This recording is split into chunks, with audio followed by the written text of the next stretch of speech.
Hey everybody, Keith Niebuhr with Gators Online and On 3 to talk a little Florida Gators football. We've got a special guest today. He's one of the all-time Gator greats. Played at Florida. Well, first of all, I should point out he played at Tampa Plant, which is right down the road from me, a historic school in the great city of Tampa. All SEC, All-American at Florida, coached at Florida, and obviously he was in the broadcast booth for many years with Mick Huber to kind of tell the story of Gator football. A lot of great games that I covered in the press box. He was doing the real work. And so, Lee, first of all, thank you so much for being here with us. We appreciate it. I appreciate you inviting me. All right, look. One of the reasons I wanted to have you on because you were a young assistant at Florida, hot young assistant back in the 70s, and you were in your 20s. And so right now, Florida's got a defensive coordinator who, when they hired him, Austin Armstrong, I'm speaking about, was 29. He has since turned 30, but that is a young guy. And if you're a Florida fan, you're probably thinking, wow, does this guy have the experience that my program needs in the rough and tumble SEC? And so you have a great perspective. Not only were you a young guy on the staff, but one of your best friends was a young guy on the staff too. And I'll let you talk about him. But at 30 years old, can a guy be that young and that ready for this type of challenge, just from your point of view? The answer is yes. And based on what you just referred to, and I'll speed this up, but after I left the Tampa Bay Bucks in 76, I had to make a decision. I was still wanting to play some more, decided to stop, got into coaching. And so I was 24 years old and went to work for Bobby Bowden at FSU. I was the tight end coach. And after that, Coach Dickey, after that season in 77, I got a call from Doug Dickey, and he needed to hire two new offensive coaches, and that was Steve Spurrier and I. And so there I am between 24 and 25 years old, coaching at Florida as a wide receiver coach. And Steve was in his early 30s, and he was pretty good. But fast forward, when Charlie Pell, Coach Dickey, got fired after that year, that's how good a job Steve and I did. He got fired. Charlie Pell was hired. And in his second year, he kept me, but in the first year, in the second year, he brought in Mike Shanahan. And if you don't know who you do, but others, Mike Shanahan, the all-time winningest coach for the Denver Broncos, coached with the Oakland Raiders, was the offensive coordinator for the San Francisco 49ers during their heyday, and then the Washington Redskins. Mike was 28 or 29 years old, 28 or 29, not even 30. And he had come from the University of Minnesota as their offensive coordinator. So I would say he was at Minnesota breaking Big Ten records when he was 26. Mm-hmm. So Mike comes in, and after an miserable 0-10-1 season in Charlie Pell's first year in 1979, we won 8 games, an 11-game schedule the next year. And until fairly recently, that was the all-time greatest turnaround in NCAA history. And Mike Shanahan was the roughly 28-year-old offensive coordinator. So if you're good, you're good. Lee, that was an exciting offense in that 80 to 83 range. And I've gone back and watched some of those games on YouTube, actually into 85 as well. And they threw to the running backs. There are a lot of creative things that they did back then. It was interesting. Do you think so? You said if you're good, you're good. What have you heard? What have you heard, if anything, about Austin Armstrong? What do you know about him? Well, most of all, you hear about his energy, his enthusiasm, his thoroughness. All pretty good ingredients to being a good coach, and so I feel confident that he knows what he's doing, or Billy Napier would not have hired him. But most of all, there just seems to be a level of enthusiasm and energy that's infectious, and I think these guys are responding to him. Lee, take me back to, I got to ask you, this wasn't something we thought we were going to talk about or something I brought up earlier, but take me back to 1978. Let's just suppose you and Steve Spurrier are going to lunch, somewhere in Gainesville. What was he like in his early 30s? Did he have this vision even then that I want to be a great head coach, or was he still finding his? You're laughing, you're smiling here. What was that? I got to get into his head at that age. What was he like back then? Well, you need to first understand that I grew up a Gator. A lot of McGriffs for Gators. My dad was a Gator, ran track for Florida, grew up going to football games. And Steve Spurrier was absolutely one of my heroes and idols, when I was, 10, 11, 12 years old. And I certainly knew who he was. I'd met him before. And then I found myself in the huddle with him with the Tampa Bay Bucks, which took me a few days to, get over being starstruck with I'm in the huddle with Steve Spurrier. Um, so Steve and I knew each other well because we played together with the Bucks. And so when he got through playing, which was soon after, I think he went to the Broncos after his year with the Bucks and got released. And then Coach Dickey called him to get into coaching. But what you have to know about Steve Spurrier, he is the original. He's not trying to copy anybody. He can't. It's not in his soul. He is Steve Spurrier. And so his first year in coaching, he's always had a perspective of how he thinks the game should be played. He was famous as a player, especially with the Gators, and Coach Graves would give him freedom and he'd draw up plays in the dirt and they'd work. So he's always had this unique perspective of the game. And I was very aware of it when I either watched him play, but when I played with him at the Bucks, there were sometimes he'd do something in the huddle and say, "Hey, just go over here," which is not what you were supposed to do. But he was creative that way, and he didn't view the game in the traditional stubborn way. And so when he got here, he had just some clear thoughts, and he did so much on instinct. I've likened him talking about Mike Shanahan. Mike Shanahan is like a general, is like a scientist. That's how he goes about the game, and that's how most coaches go about the game. Steve Spurrier is like an artist. He feels, he sees, and you can't always see, even if you're watching the same tape or the same game, exactly what he sees and feels. And so he had that knack from day one. What was the most interesting thing about Steve, for me, as I saw him through the years, as a player, he was known as the calmest guy. Bombs could be going off around you, and he had ice water in his veins. And the early days in coaching, he was very calm and patient in the way he coached. But as time went on, we know he got more animated and demonstrative and throwing his hat. But in his early days, that's not how he was at all. And so that was an interesting evolution about Steve. But again, he just went about the game from day one before he ever coached in a different way. All right, you're still plugged in. I look, your son played there. Travis McGriff was, unbelievable talent in the late '80s. You worked there. You know people there, obviously. What can you tell us? Just what you're hearing. I know you haven't really been over there much. You're trying to let them do their own thing, obviously. But what have you heard this offseason about the team? What's the chatter out there, Lee, among former players? What are they hearing? Well, I think one of the things that there's a lot of anxiousness about is the quarterback situation. And what I hear is we may be vastly improved in the quarterback situation. And Mertz obviously has been crowned the starter. And I understand that he's very bright. He understands the system. He's way ahead of everybody mentally. He actually has a good arm. And the term I have heard from Shane Matthews is he's a Steve Spurrier quarterback. That's a pretty big compliment.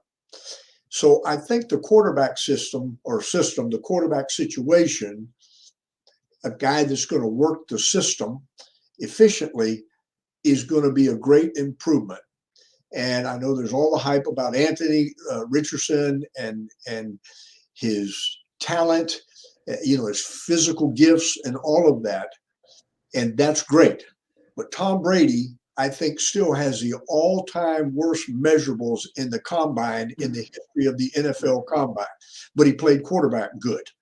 So not to say anything negative about Anthony, but Billy Napier had Anthony Richardson as quarterback and was trying to bring him along. Obviously, Anthony gets fourth pick in the draft, but there were times Anthony wasn't very good. I'm not so sure Mertz might not be good and consistent. And we know the running game in year one under Billy Napier was greatly improved. So I think we've got two good backs, and I think the running game will remain good. And so if the passing game enhances that, offense may be pretty good. Interesting. All right. Well, look, I've covered the program for a lot of years, but you've covered the program a lot longer than I have. A great tradition of walk-ons. You and I talked about some of these guys earlier. Bernie Parrish, Alan Trammell, Lewis Oliver, man. I'll never forget, Lee, the day I saw Lewis Oliver take off his shirt at Yon Hall lunch and put on another shirt, and I thought I was looking at Mr. Olympia. And the best part is David Lamb was standing right next to him. So it was quite a contrast.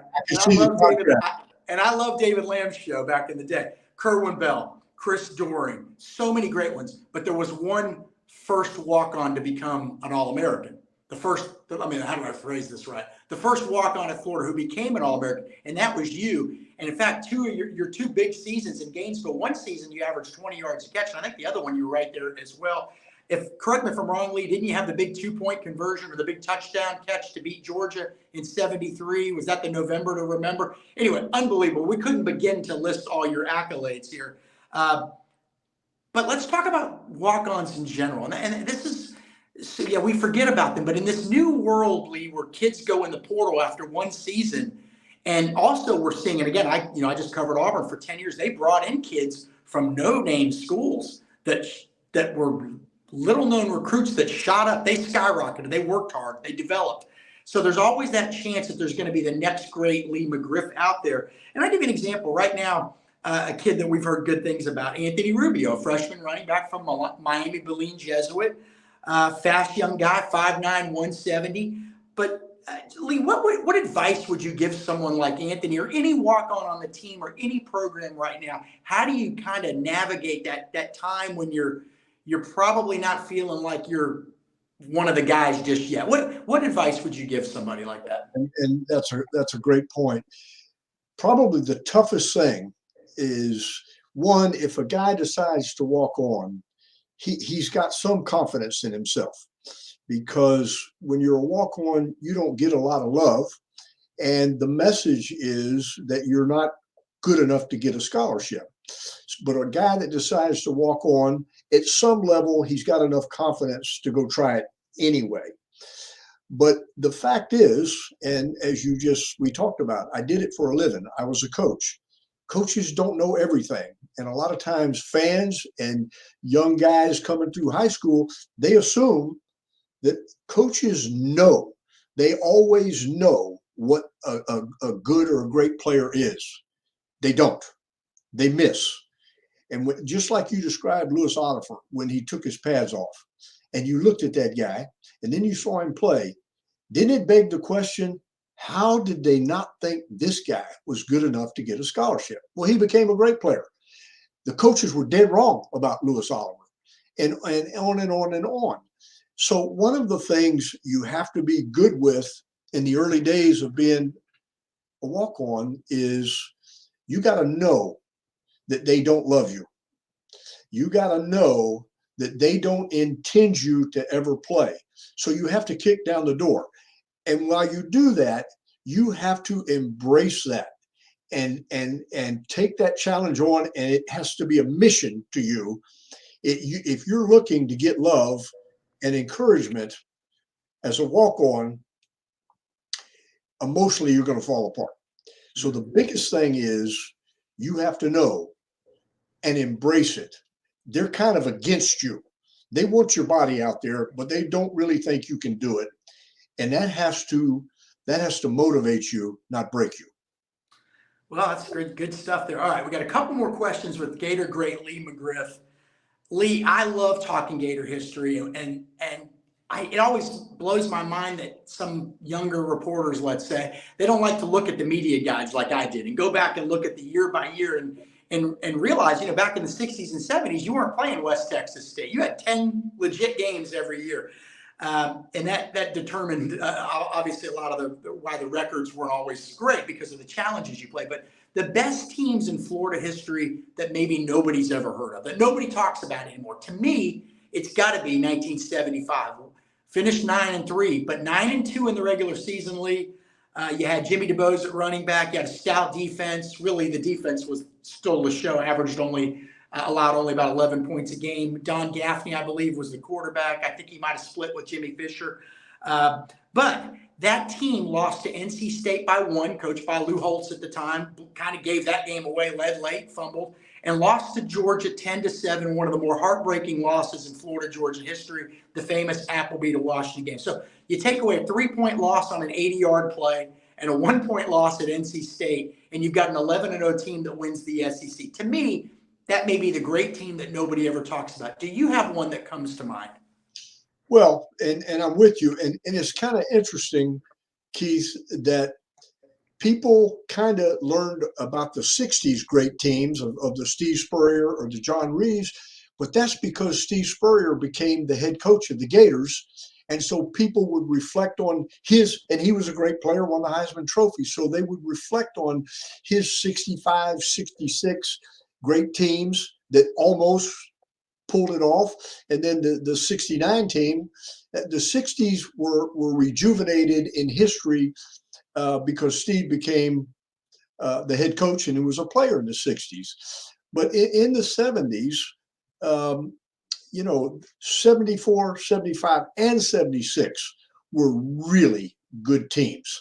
And real quick in 74, which was my senior year, we lose to Georgia by 1. We beat them. We probably win the SEC. And we got a bid to the Sugar Bowl, which at that time was a big deal. There weren't that many bowls back in the day. And we played Nebraska and had them beat for the entire game and let it slip away at the end. And they kicked a field goal with less than 2 minutes to win, 13-10. We win those 2 games. Well, we are 10-1 or 2. I'm trying to remember the schedule exactly, and maybe win the SEC. Then you go to 75, and you just described it. That was a great team that was right there. And Doug Dickey was the coach, and he is a former Gator that came back. He was winning SEC championships at Tennessee, 74, 75, 76. He is a blink away from turning the corner and winning the first SEC championship. And if he does, he's probably the head coach for the next 25 years. Yeah. But it's interesting for me. But even I remember when people were talking about Urban Meyer's team and all the speed he had.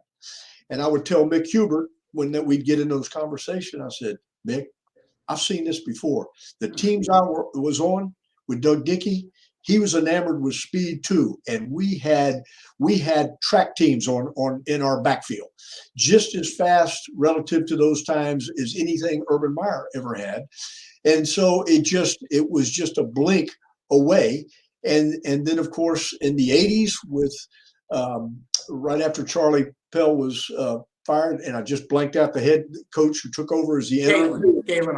Galen Hall, wonderful man, bright guy. Those were some great teams. And 80 and 80, 83, 84, those were some great teams. And then, of course, when Spurrier shows up in the 90s, that speaks for itself. Yeah. But there has been, to finish this story, even with the great teams, and of course, my son Travis played for Coach Spurrier in the 90s, and those were great teams and great players. But I would tell Travis, it's not like I haven't seen these kind of players before. They've been right here. It's who is the coach and who just puts it together. The athletes at Florida and the great players at Florida, long history, 50s, 60s, 70s, 80s, and so forth. Been here. Lee, if we did a show just with all the heartbreaking Gator losses, I don't know if there's enough time in the day to record. I don't know if there's a 24-hour recording window. I was watching one last night, the 81 loss at Miami with the 54-yard field goal with 40 seconds left. I mean, just so many, but you pointed out some good ones there. All right, lastly, we're going to talk recruiting. Got a young prospect at Newberry High School, the school that produced the great Ricky the Rocket Nattil. He was from Archer, but played at Newberry, if my memory's correct. There's obviously not a high school in Archer. Now coached by Travis McGriff, your son, and quarterbacked, and he plays multiple positions. Keel McGriff, I believe he's going into his 10th grade year, Lee, 5'11", 180 pounds. What kind of player, what kind of prospect is Keel McGriff going to be? You know, again, you were all SEC All-American. Your son was all SEC and received some All-American honors as well. Tell us about Keel McGriff. Well, I'm going to be real careful and not overstate my case. He is a 10th grader, and Keel is passionate about being a great player. And he's not 180 pounds. He's about 165 pounds as a 10th grader. He's playing quarterback.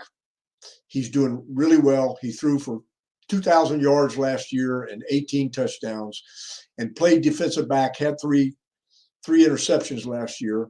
And so he's in his second year, and he's got a chance, Keith. And whether he continues to grow and get taller and could stay a quarterback, because he throws the ball really well, but he's very mobile. It's not beyond me if his height continues that he could play quarterback in college. But what's pretty clear to me is if that doesn't develop, he runs well enough and has ball skills and changes directions where he could be a receiver or a defensive back. Is possible. I'm excited about him, but having lived the process, coached it, he's got work to do. Time. He's got to stay passionate. He's got to keep working at it, and if he does, he's got a chance. Lee, he's got some good genes. I think we can agree with that. Actually, I may do that. Well, he's actually got to overcome his genes, and then he'll be. Okay. All right, that was it. Gator great. Tampa plant legend as well, I should point out. Again, I can't mention that enough. I'm hoping Lee's got some connections to Palma C. I need to work on my short game out there. All right, Gators Online. Make sure you go to gatorsonline.com for more great Florida Gators content. I'm Keith Niebuhr, and that is all-time Gator great Lee McGriff. Thank you so much, Lee. It's fun. Thanks.